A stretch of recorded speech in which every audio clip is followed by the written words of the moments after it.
Everyone on this stage and in this room agrees about something. What we agree about is to be pregnant and young, to be pregnant from rape, to be pregnant and poor is a difficult, tragic, crisis-packed situation. We agree on that. And so there's no need to debate that. Today, the debate is about this. Is the act of abortion an ethical solution to what we all agree is a difficult problem?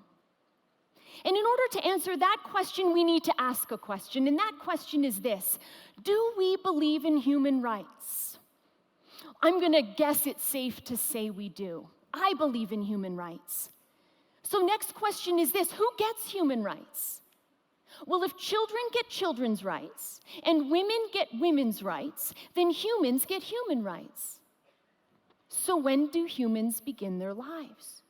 Science has taught us that beings which reproduce sexually begin their lives at fertilization or conception.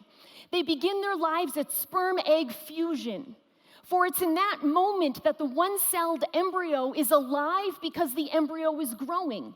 2 cells, 4 cells, and so forth. We know in that moment the embryo is human because the parents are human. So here's another question. What do civil societies expect of parents? We expect parents to help, not harm their children. That is why there is universal outrage at news headlines that say things like, parents starve, kill, torture their toddler. Because we recognize the child should be reverenced by the parent. So when does parenthood begin? When does a male and a female suddenly become a father and a mother? Well, since offspring begin at fertilization, that you know at that moment that that individual is genetically distinct from the male and the female, and in that moment bears some genetic similarities, but is distinct genetically from them, and therefore where there is offspring, there is suddenly parents.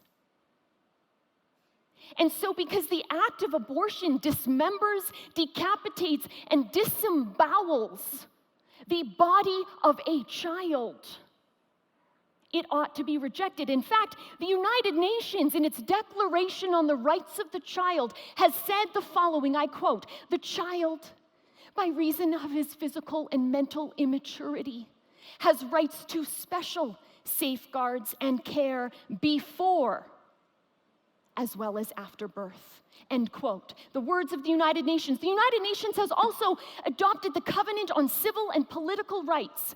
And in this document, it says, in countries where the death penalty is legal, it may never be done on a pregnant woman. Why? Why?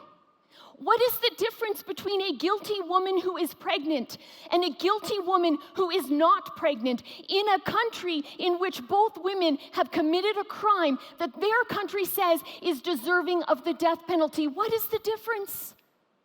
In the body of one of those women is an innocent child. We might debate about whether guilty people should get the death penalty, but everyone agrees innocent people should never get the death penalty. And so the very fact that the United Nations is saying a pregnant woman may never get the death penalty even though she's guilty is because it would kill an innocent child.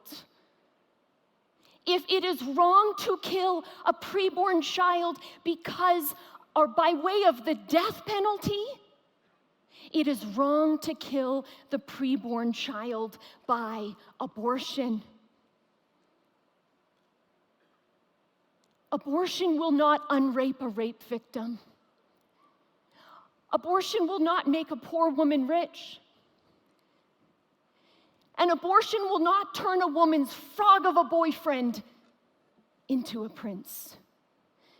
What it does do is take away the human right to life of the youngest of our kind, preborn children. Thank you. ¡Wow, wow, wow, wow!